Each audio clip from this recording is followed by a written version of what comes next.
We're going to get started right away because we're a little late and we've got a lot of things to fit in here today. So please, Mary Mancini and Tracy Tangeman, please come up, and Mary's going to do a reflection for us and Tracy's going to lead us in the pledge.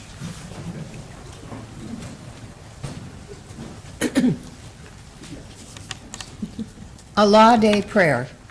I pray to you, God, on behalf of your people, these professionals, these lawyers, judges, officers, agents, advocates, all of us, your kids. I ask for your blessing for them, for the food we are about to receive, for the recognition of this day and the celebration of it. Even when there are those that seek to create chaos, on this day, we recommit ourselves to protecting and upholding the rights of all. On this day, we pause and recognize that although it may sometimes feel like we are in a country in chaos, we are not a country of chaos, but a country of laws. For those we could not protect as well as we wanted, we accept your grace. For the gift of your grace, for the gift of your blessings, for the gift of each other, and our collective calling to this great purpose. For this day, we give thanks. Amen. I pledge allegiance to the flag of the United States of America and to the republic for which it stands, one nation, under God, indivisible, with liberty and justice for all. Thanks, Tracy. Thanks, Mary. Thanks, Tracy. And I forgot to mention, Mary is our foundation chair and has been for a couple of years, so thank you for helping us out. Also, I'd like to thank this month's sponsor, new sponsor, we're into May now, DMC Technology, Pat Sheehan. I see Pat right up here. Can we give Pat a hand? And Pat is our club secretary-treasurer, and he has been phenomenal, just a lot of work every week, so thank you. If we have any visiting Rotarians or guests, if you could please come up to the floor mic in the center there and introduce them. Good morning, President Bob. I have two guests of Judge Sue Harry. He couldn't make it, but he had me introduce them. These two law clerks, Ben Soroka, graduated from the University of Toledo College of Law in 2019, and has been clerking for Judge Harry ever since. When Judge Z lets him leave the courthouse, which is not often, Ben moonlights on nights and weekends as a men's college basketball referee. Rachel Buhorn, a graduate of Baylor University School of Law, is Judge Harry's newest clerk. Today is her first day.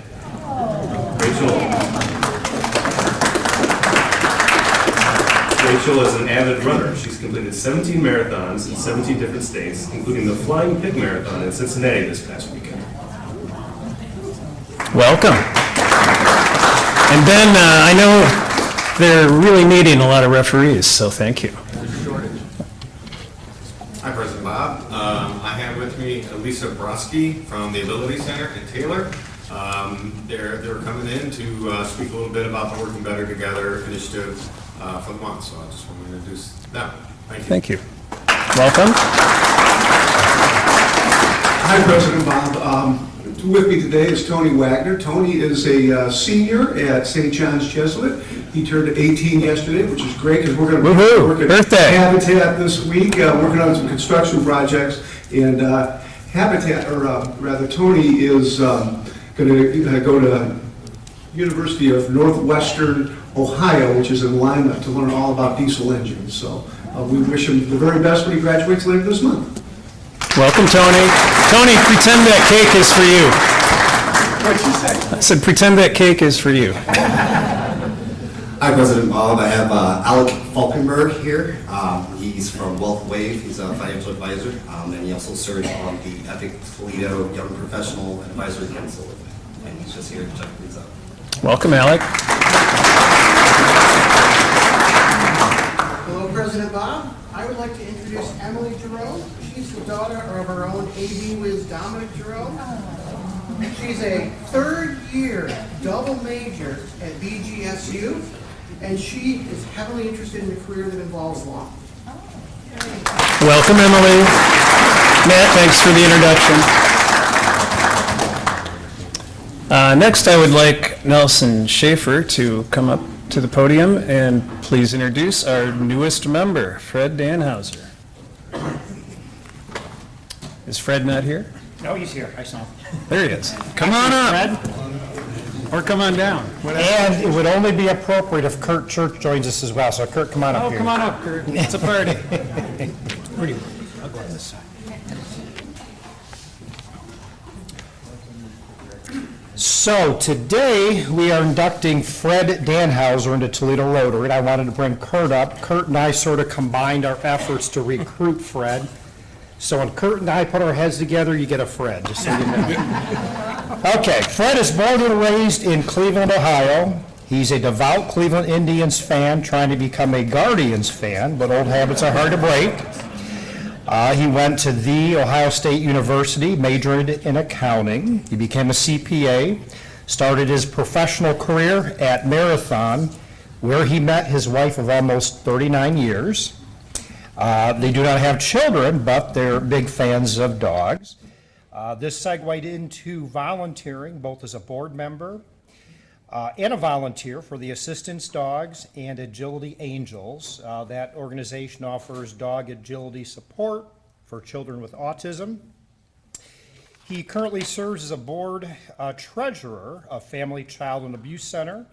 He's on the Toledo Area Small Business Association board, and he's on the board of Tutor Smart with fellow Rotarian Chuck Stocking. His greatest passion, volunteer passion today, is volunteering as a court-appointed special advocate volunteer. His careers included accounting, plant management, sales, and now business development for a company called Focus CFO, which does provides fractional CFO services.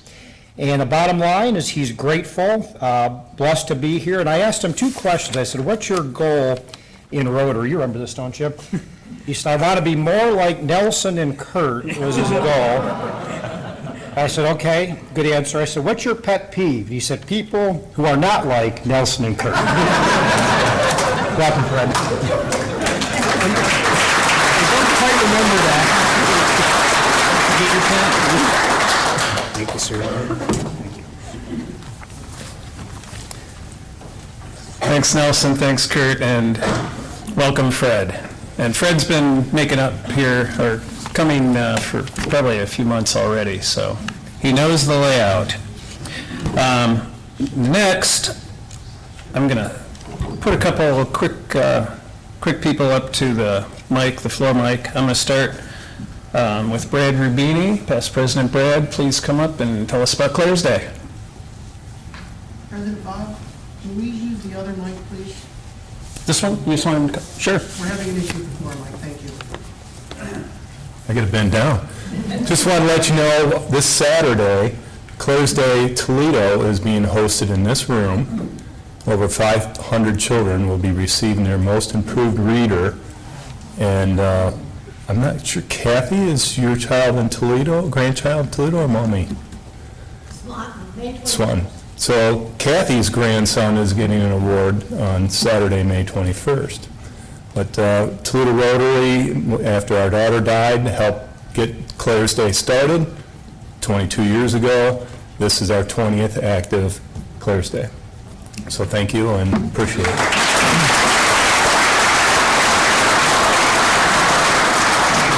Thanks, Brad. Brad and his wife do a great job with that, and it's gone from just a little event to a huge event. So I would next have Luke King. You're going to have to come all the way up here and tell us about vocational service and our meeting next week.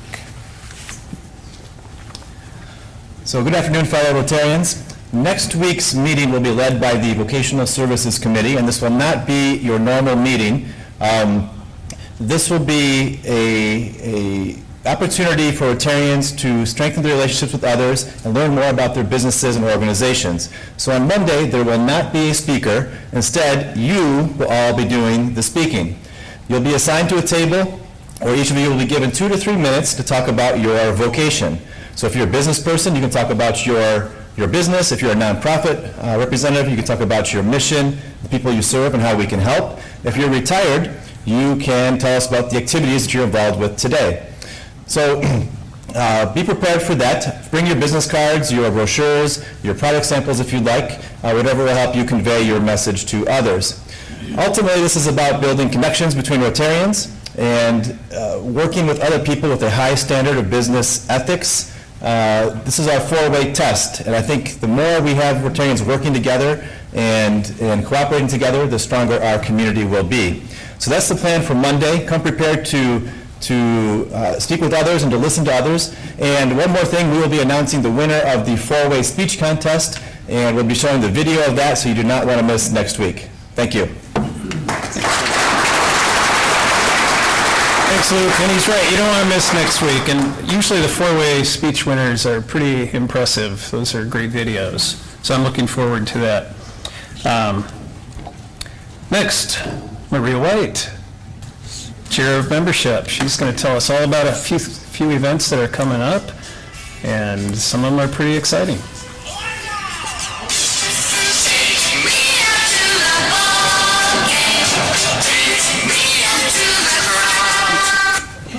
We will not be buying you peanuts and Cracker Jack, but we will be buying hot dogs, hamburgers, and all sorts of other fun food.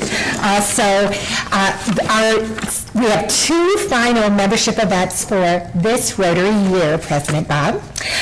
The first one is coming up on May 28th, which is a Saturday, from 6 o'clock to 8 o'clock. In the spoke, you will have seen, hopefully, this little flyer that explains it. It's a Mud Hens game and dinner at the ballpark in the nest of the ballpark. Oh, there it is. It's $25 per person, which is a deal.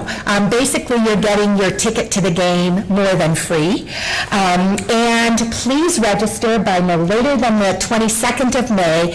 We do have some limitations. I think it's a maximum of 40 or 45 people or something like that. So please register for that. And then if you hold on for 1 second. With Jackie. All you have to do is just text Jackie, right? Is there a link, Jackie?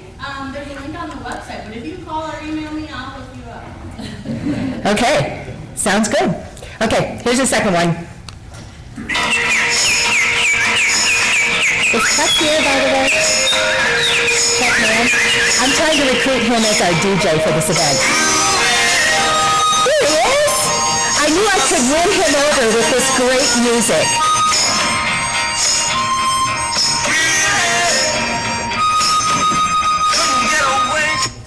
All right, so we will be grooving and cruising on Sunday, June the 12th at 5 o'clock, from 5 o'clock to 7 o'clock. On the Sandpiper, there we have it. You'll be getting more information about this in the spoke, but as I said, it'll be from 5 o'clock to 7 o'clock. We will have light hors d'oeuvres and at least beer, wine, and soft drinks. It is a BYOB event, which does not mean bring your own bottle, although I guess you could. It means bring your own beverage. So if you don't like beer, wine, or soft drinks, you are free to bring whatever beverage you like. You can also bring food, too, because they're pretty laid back on the Sandpiper. So hopefully at least 30 of you will join us. And that's it. Thank you, President Bob. Thanks, Maria. We've done some of those events before. I've been to the ball games, great event, and I've been on the Sandpiper with Rotarians and guests, and that's really a great fellowship and a great way to see Toledo from the Riverside. Next, I would like Linda Broski from the Ability Center to please come up and introduce this month's Working Better Together candidate. And I probably got your name pronounced wrong, and I'm sorry. Maria, you must not have heard me when I said turn the cell phones off today. Good afternoon, everyone. Thank you for having me. I'm Lee Strang. I'm the Youth Services Manager and Employment Coordinator at the Ability Center. About 4 years ago, when I started at the Ability Center, Tim Harrington brought me to a Rotary meeting, and he got me involved in the Working Better Together initiative, which is a partnership with the Epilepsy Center, Law Industries, Goodwill, and the Ability Center. And the goal is just combining our ideas, our resources, and our network to support people with disabilities in their quest to obtain employment. So today I brought with me a candidate. Her name is Taylor Ray. Taylor is a Toledo native, a graduate of Whitmer High School, and this Saturday will be graduating from the University of Toledo with a bachelor's degree in media communications.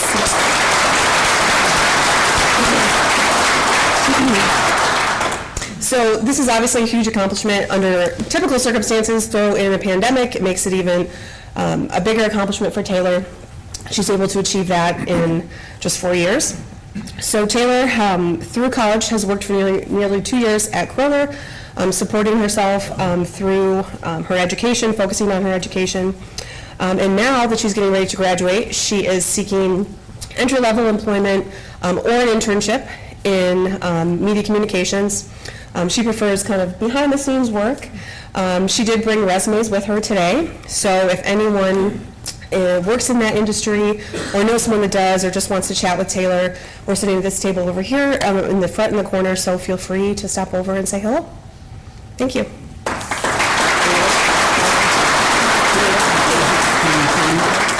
you want to say anything? Thank you.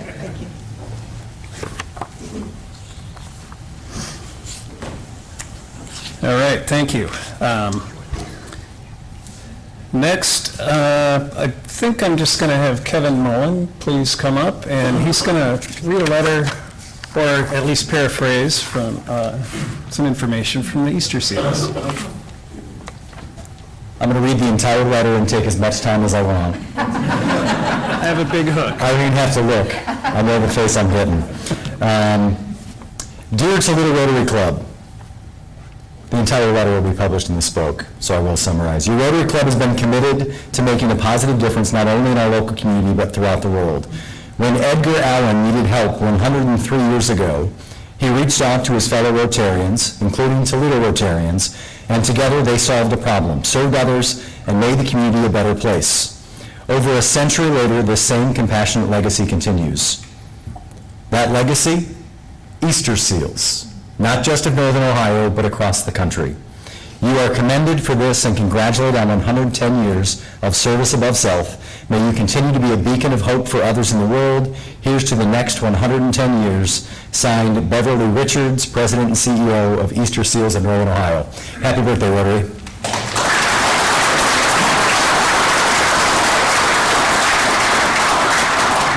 Thank you, Kevin. So our club was founded May 3rd or 4th in 1912, depending on whose information you look at. We were the 44th club in the world, and now there are over 46,000 clubs in the world. It's pretty amazing that we're part of that. We have over 60 clubs in just the Northwest Ohio district, over 3,000 members locally. Worldwide, there's about 3 million Rotarians now, and I think it's 46,000 clubs. So we're part of a huge group. We can make a lot of things happen. I know since 2000 alone, we've given away over $3 million worth of monetary donations and countless hours. And so today we want to celebrate that. And I know the cake is cut, so I hope you can grab a piece on your way out, I guess, or anytime. You can hop back there and grab one. I see Kelly's trying to get a piece right now.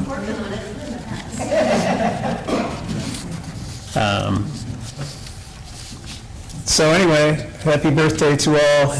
Glad you could come. Have a pretty big group today. It's nice to see a lot of people in the chairs, and you know, we're looking forward to the next 110 years. Tony might still be around then. I think I'll be long gone, but he's one of our youngest members. So anyway, I would like to get on with the program. I'd like to give our speakers at least a little time today. So our program chair, Bob Tucker, please come on up and introduce them.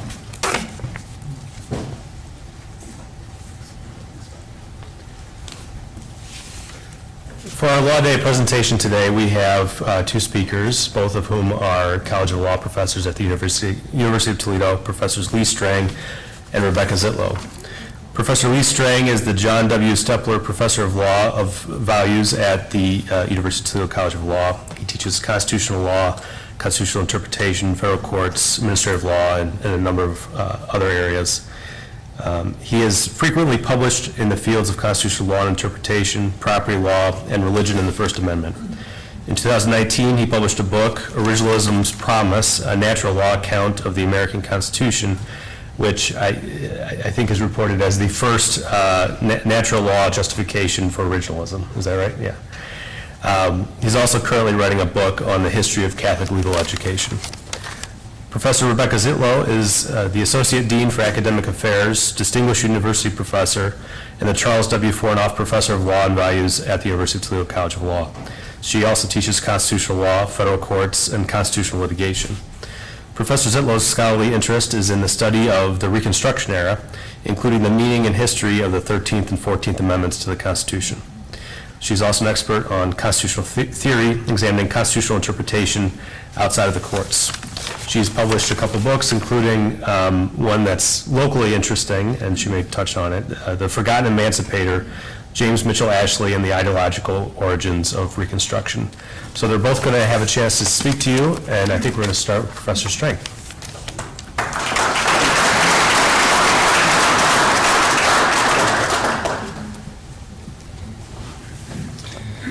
Thank you so much, Bob.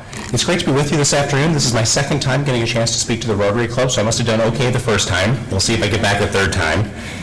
Thanks to Judge Zuhari, who unfortunately can't be here today, for inviting Dean Zietlow and myself to come in and spend some time with you. I'm delighted to be able to spend some time with Dean Zietlow. She is one of the nation's leading experts on Reconstruction era, and her remarks, I think, will reflect some of that.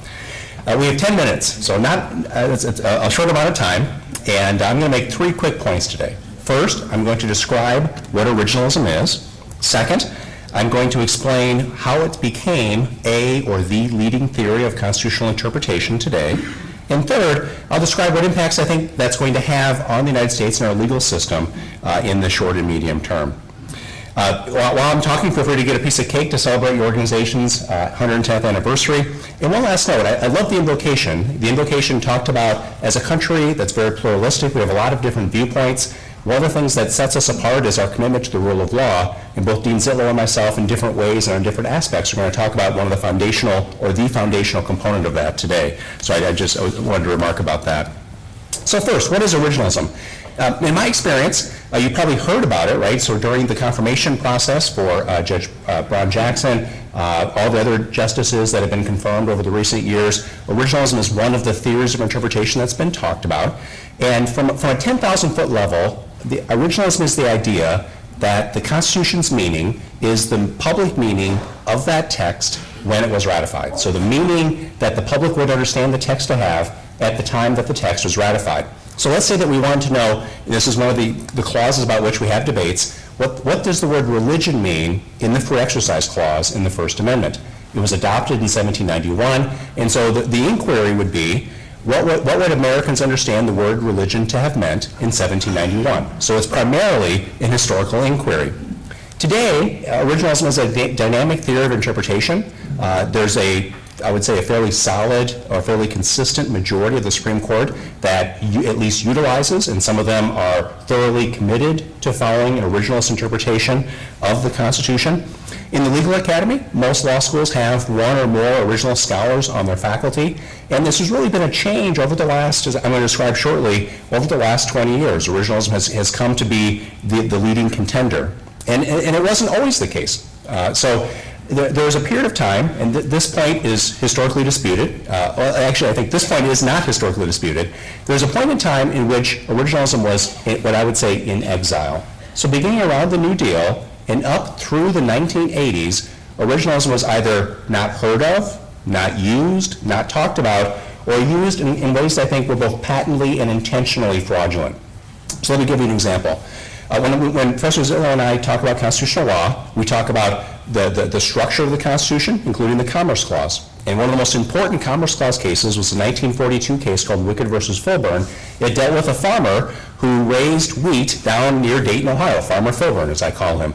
And the question was, does the Interstate Commerce Clause authorize Congress to regulate Farmer Filburn's use of his own wheat on his own farm for his own family's consumption? And the Supreme Court, through a creative interpretation, not relying on the original meaning of the Constitution, ruled yes, that intrastate and one farm in one part of Ohio can be regulated by the Interstate Commerce Clause. Another part of the Constitution are the rights protecting aspects of the Constitution. One of the courses I teach is criminal procedure, and one of the most famous or infamous cases that many of us have heard of, because we hear the Miranda warnings on TV, is Miranda versus Arizona, a Warren Court era case, which was ostensibly, or at least reportedly, an interpretation of the Fifth Amendment right against self-incrimination. But when you read through the opinion, I just taught it again this semester, there is nothing about the Constitution's original meaning in the Miranda versus Arizona case. And that's the way things were for a long period of time. And then beginning in the early 1970s, originalism started to stage a comeback. And there's lots of figures that would be, that some of which you may be familiar with. So some of us in this room are old enough to remember Judge Robert Bork and his failed confirmation hearings in the 1980s. And Judge Bork, his confirmation hearing failed, and many people thought at the time that that was also a failure of originalism, but the more recent confirmation hearings show that that's actually not the case. And so let me talk just, I think, briefly about what are three of the main reasons why originalism went from being in exile to actually being the dominant theory of interpretation today. The first one is, we have a written constitution. A lot of other countries don't. The United Kingdom did not and does not today. And the choice of a written constitution, my argument is, in a culture like ours, where written documents, we tend to think of them as having the meaning from when they were created, when they were authored. And so thinking about different documents that you might have come in contact with, the Declaration of Independence, or Abraham Lincoln's Gettysburg Address, or Martin Luther King Jr.'s letter from Birmingham jail. In the American culture, if you're looking at those written documents, you don't ask, what do they mean to us today, or maybe not primarily. What you ask is, what did it mean to Thomas Jefferson? What did it mean to Abraham Lincoln? What did it mean to Reverend Martin Luther King Jr.? And so our written constitution, I think, draws us back to, given American culture, an originalist theory of interpretation. Second reason for originalism's return from exile is politics. Now, a lot of things are involved in politics. And so you've had a number of Americans who objected to Supreme Court opinions because in the critics' view, they were untethered to the Constitution. I mentioned Miranda versus Arizona. Miranda versus Arizona, President Nixon, when he was on the campaign trail, he repeatedly, at almost every campaign stop, said, Miranda versus Arizona is going to lead to more crime, and it's not connected to the Constitution. And so you've had politicians take advantage of voters looking for voters, and I think most recently it culminated in 2016 in President Trump's campaign. So President Trump, I think very strategically and very wisely said, if you vote for me, voters, here's my list of people that I'm going to appoint to the U.S. Supreme Court, and all of them were originalist justices. The third reason, I think, is, as some of us who've read Richard Weaver's 1948 book, Ideas Have Consequences, it's that originalism has good arguments supporting it. I can give a couple of examples. One of my favorite examples is that there was a longtime critic of originalism, a professor named Jack Balkin at Yale. He criticized originalism, very plausible, reasonable criticisms. And then in the early 2000s, culminating in a couple of books in around 2010, Professor Balkin changed his view. He said that the arguments in favor of originalism had become so powerful that somebody who was one of the most cogent critics of originalism moved over into the originalist camp. And you see a lot of the effects of originalism. I talked about the confirmation process hearings. So my third and last point tonight is going to be, or this afternoon is going to be, if originalism is going to be one of our main theories of interpretation, what might be some changes about how we approach our Constitution? And one of them is going to be, I think, different interpretations of the Constitution. Many of you probably know that before the Supreme Court currently is a case called Dobbs versus Jackson Women's Health Center. It's a case where the future of Roe versus Wade is up for debate by the Supreme Court. And the oral arguments for the Dobbs case were almost entirely about not whether Roe was correctly decided. Nobody argued that proposition to the Supreme Court. And I think the reason why nobody argued that proposition is because there aren't originalist arguments for the proposition that Roe was correctly decided. So all of the debate was about, well, if we overturn Roe, how does that affect the Supreme Court, or how does that affect the United States? And so I think we'll see a reevaluation of abortion rights. Another area the Supreme Court has recently waded into was the Second Amendment. So we Americans are divided about, is there a right to keep and bear arms? Should there be ability for gun control?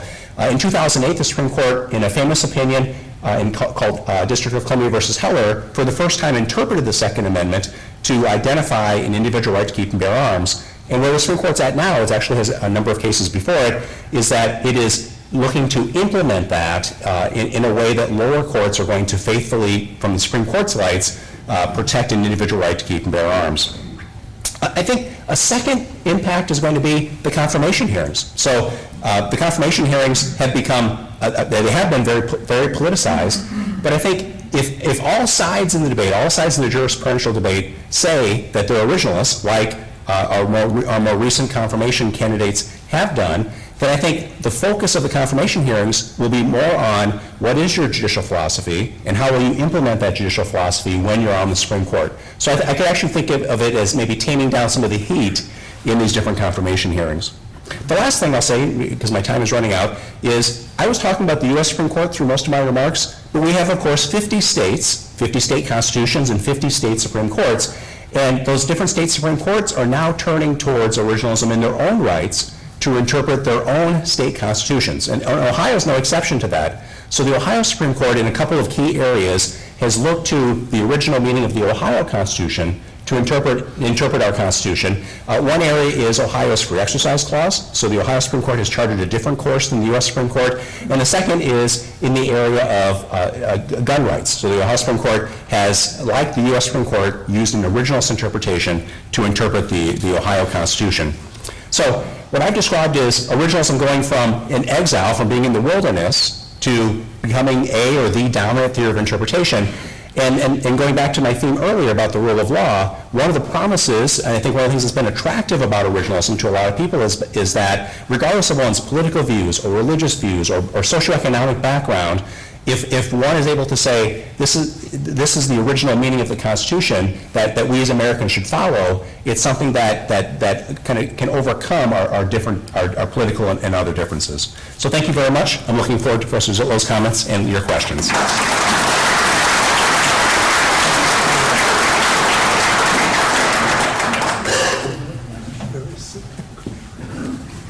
Thank you so much to Judge Zahari and to Bob, my former student. It's always great to see your former students doing well, and so it's really especially an honor to have been invited by him and know that he was involved, and Ben as well. What I'm going to talk about today is a little bit different perspective on the Constitution from Professor Strang, and I left my Constitution on the paper.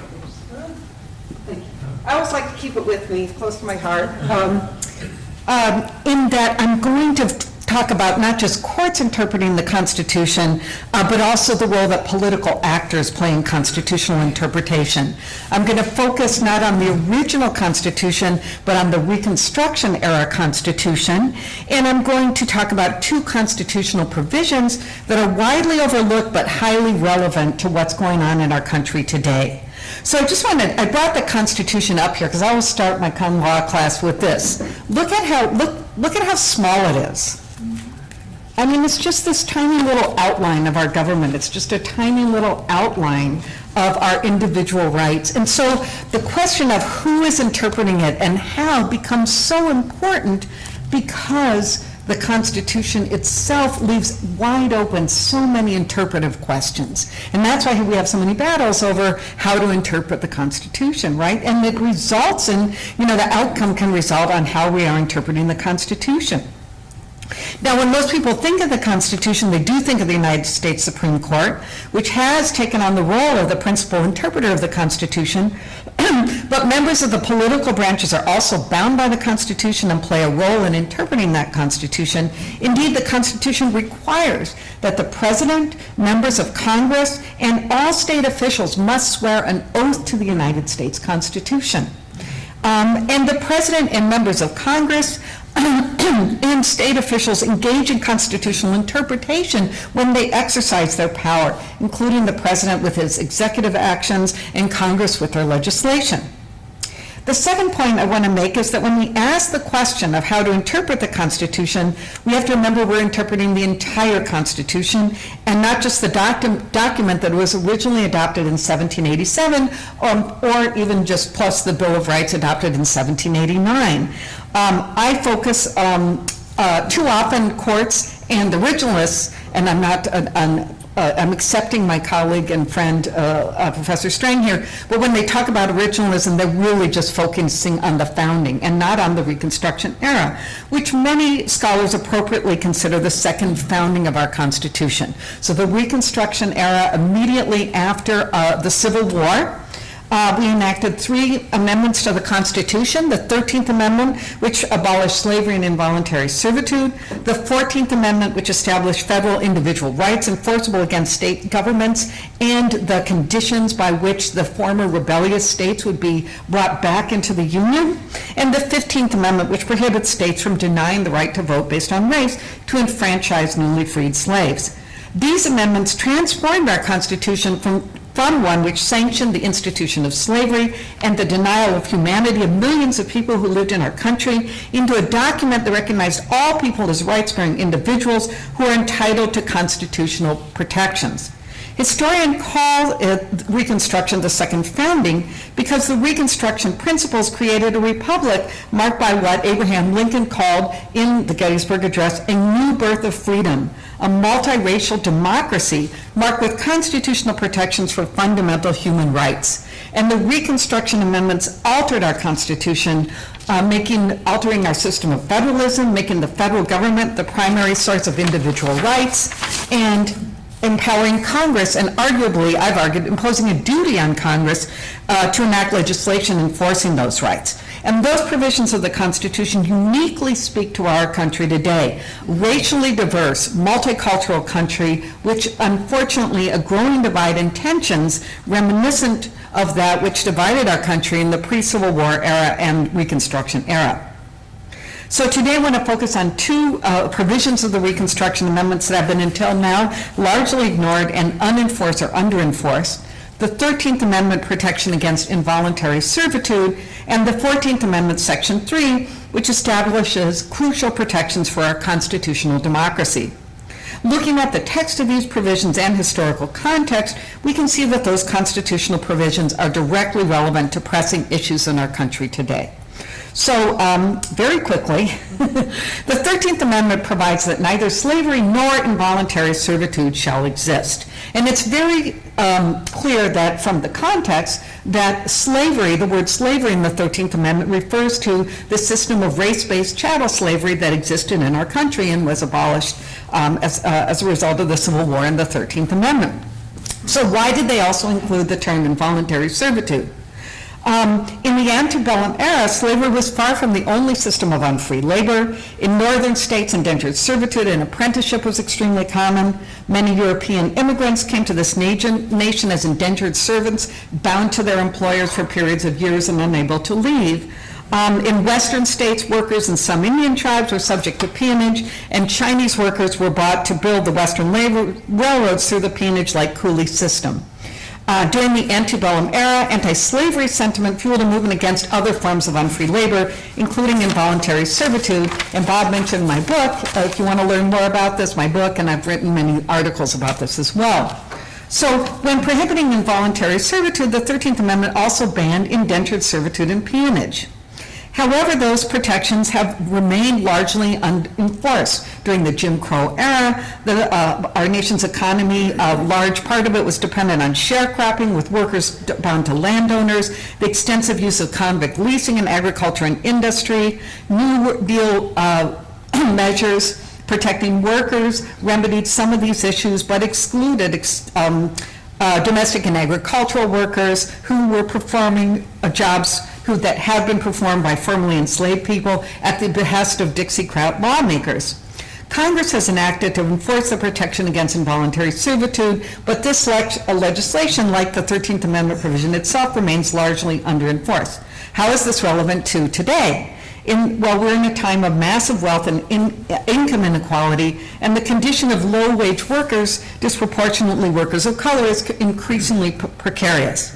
Many workers are subject to what I have called the new peonage, a rise of temp workers with no job security, subjected to schedule uncertainty and covenants not to compete, working in dangerous conditions, and our economy's reliance on the labor of millions of undocumented workers, largely workers of color, with few or no enforceable rights. The Great Resignation reveals that workers have reached their breaking point, creating a worker shortage, contributing to our economic malaise, and enforcement of involuntary servitude clause could help to remedy this crisis. Another crucial aspect of the Reconstruction era is embodied in Section 3 of the 14th Amendment, which prohibits any elected official who has engaged in insurrection or rebellion against the United States or given aid or comfort to the enemies thereof from serving in any elected office, state or federal. Until recently, most people had never even heard of this section of the 14th Amendment, which was last enforced in 1920 against a member of Congress who opposed World War I and was convicted under the Espionage Act. However, members of the Reconstruction Congress viewed the question of how to save our country from being taken over by people that were intending to overthrow it as the most pressing issue of their time. The 13th Amendment, when it abolished slavery, it also abolished the 3/5 clause, which had paradoxically reduced the political power of southern states, slave states that is to say, by counting enslaved persons within the states as only 3/5 of a person for purposes of representation in the Electoral College and House of Representatives. Sorry, I didn't say that very fast because I'm worried I'm running out of time, but I think you get the point. The paradox was that by freeing enslaved people, you were creating conditions under which our democracy would function, that their former enslavers were going to be in the majority in the government. Because after the 13th Amendment, enslaved persons were counted as full people, increasing the representation of those states. The solution, and the members of the Reconstruction Congress spent most of their debates over the 14th Amendment about this, trying to figure out what to do, and what they did try to do was to change the Constitution to reduce the political power of rebels and their supporters and augment the power of formerly enslaved people and Union sympathizers in the South. Rewarding formerly enslaved people who had proven their loyalty by fighting for the Union Army. Approximately 180,000 formerly enslaved people fought for the Union Army and were crucial to the victory of the Union, and punishing the former Confederates and preventing them from holding office. The question of when to seat representatives of rebel states was key to preserving the Union. People who had taken up arms to overthrow our Constitution and Republic were clearly not qualified to serve as elected officials in that Republic. Now I get to the controversial part of my talk, where I'm talking, you know where I'm going here, right? On January 6, 2021, a violent mob of people stormed the United States Capitol in an effort to stop the electoral count and subvert the democratic process. For the first time in our nation's history, the mob carried the Confederate flag through the Capitol building as they sought out the vice president, and members of Congress and some of the people in the mob chanted that they were going to try to kill them.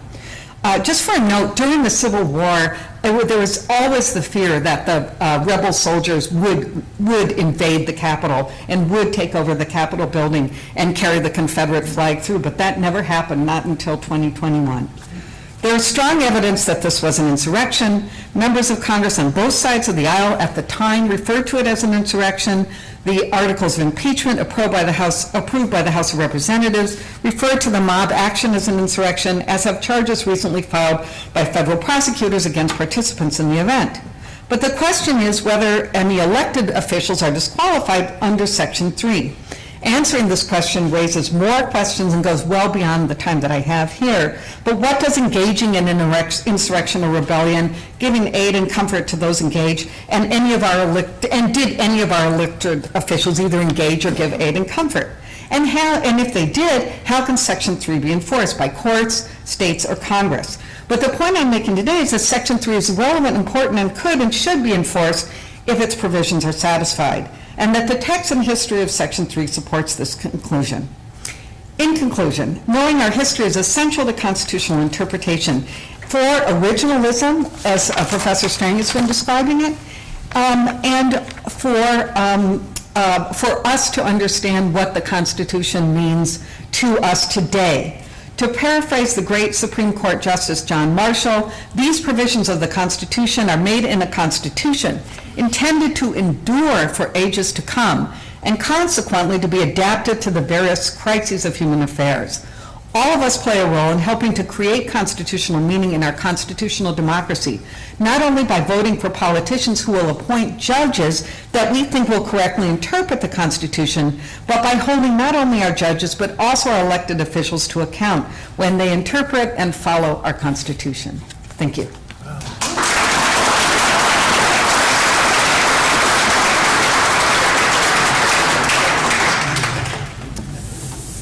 Thank you, Rebecca. Thank you, Lee. I would invite you to come up and take a few questions. For our AV crew, we're probably going to skip our last little segment with Chuck.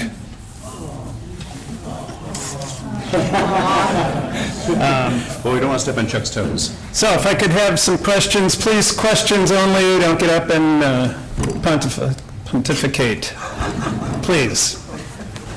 That was for you, Father. Quick comment, and that is that Please not comments. I'd like to have the Wilburn property questions. in the family in the Dayton Airport area. You know, the Commerce Clause became part of the Obamacare case. Sure. Yeah. And the Wilburn property is still owned by the Wilburns near the Dayton Airport. Oh, okay. That's the first thing. Question, and then another question for both of you is this: if you were Clarence Thomas, what would you do about your wife? I would continue to love her and honor her.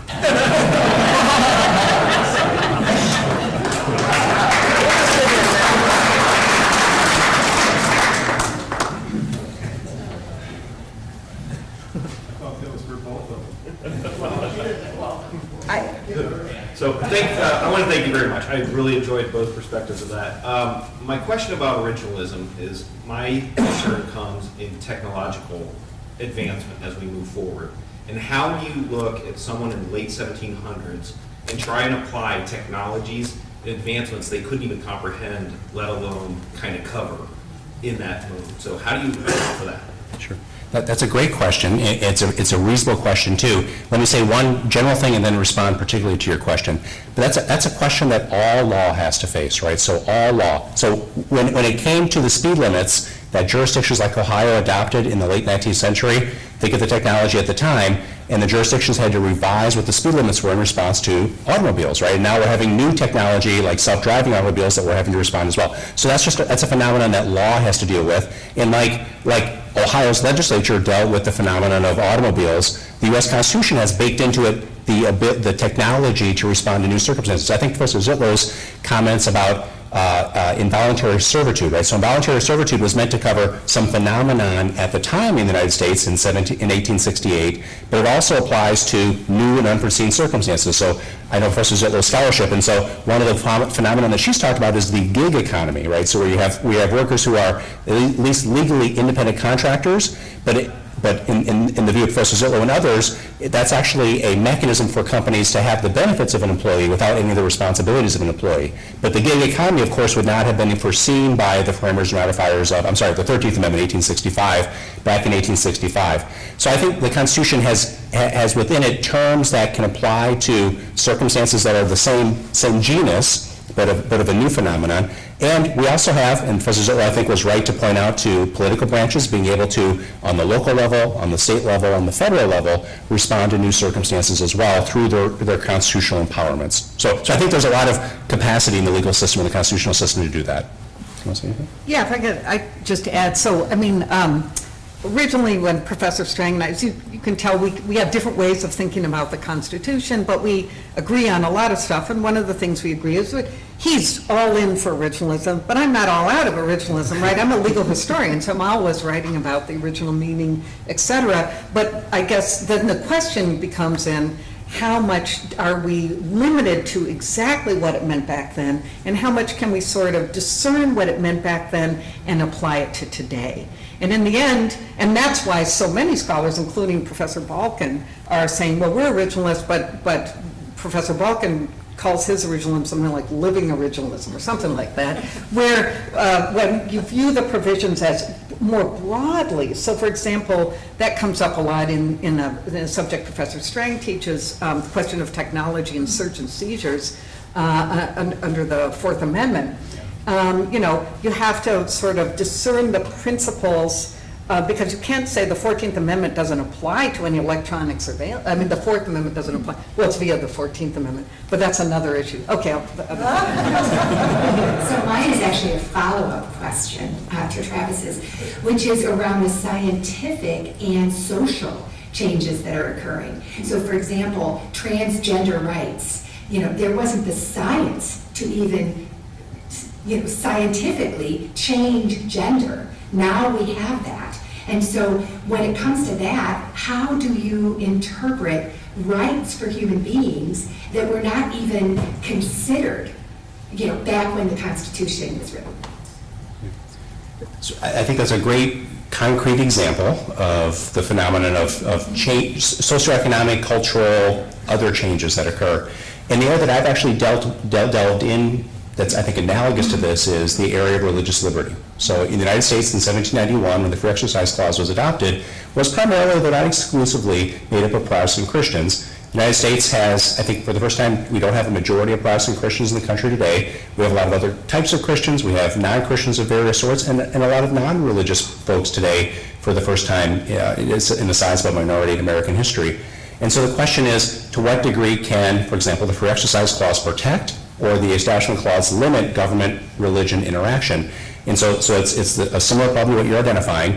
And my response is similar to what I said earlier, which is that law is sticky, that it has some capacity to respond to new circumstances. So for example, and I don't mean this to be offensive, but my understanding of the Mormon Church was that it was articulated in the United States in the 1860s, so it wouldn't have been around in 1791, but the Free Exercise Clause would clearly apply to the religious beliefs of the Mormon Church. But there are other religious phenomena that we might today think are religious, so I think most of us would consider Buddhism religious, but my understanding is that some species of Buddhism are not theistic, and that the Free Exercise Clause would not protect them, and so that would be a limit on the argument that I'm identifying. But the fact that the Constitution doesn't protect a phenomenon doesn't mean that a local jurisdiction or a state jurisdiction or Congress in its areas of power couldn't reach out and affirmatively protect something that hadn't been protected before. So your question gets to also sort of what I was talking about before, sort of like how broad, what does it mean that there is a due process clause that says that our liberty can't be denied to us without due process of law? And the courts have interpreted that to mean that we have a sort of zone of autonomy that protecting us from government interference, and the courts have interpreted that as including the right to decide how to raise your children.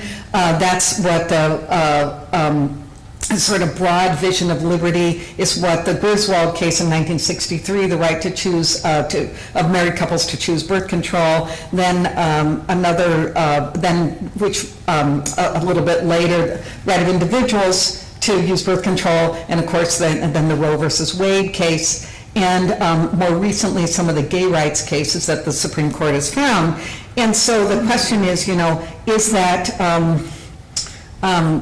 I guess that's part of what's at stake with the Dobbs case that Professor Strang is talking about, is not just will they overturn Roe v. Wade, but how will the court overturn Roe v. Wade, and will they say it was wrongly decided, and what does that mean to those to that sort of zone, sphere of individual liberty and right, including the right, to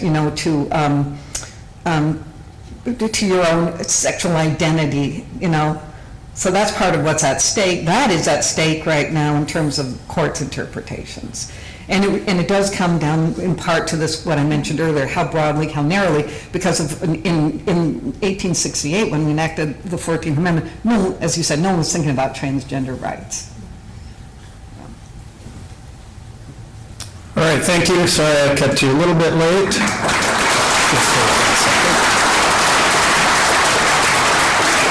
Thanks, Lee. Thanks, Rebecca. And we would like to give you each a copy of Historical Tales of Toledo. Oh, thank you. Thank you so much. It's a book about Toledo written by one of our past presidents, Clint Mock. And we'd also like to make a donation to the Polio Plus Fund in both of your names. Thank you very much. Thank you so much for speaking. It's really an honor to be here.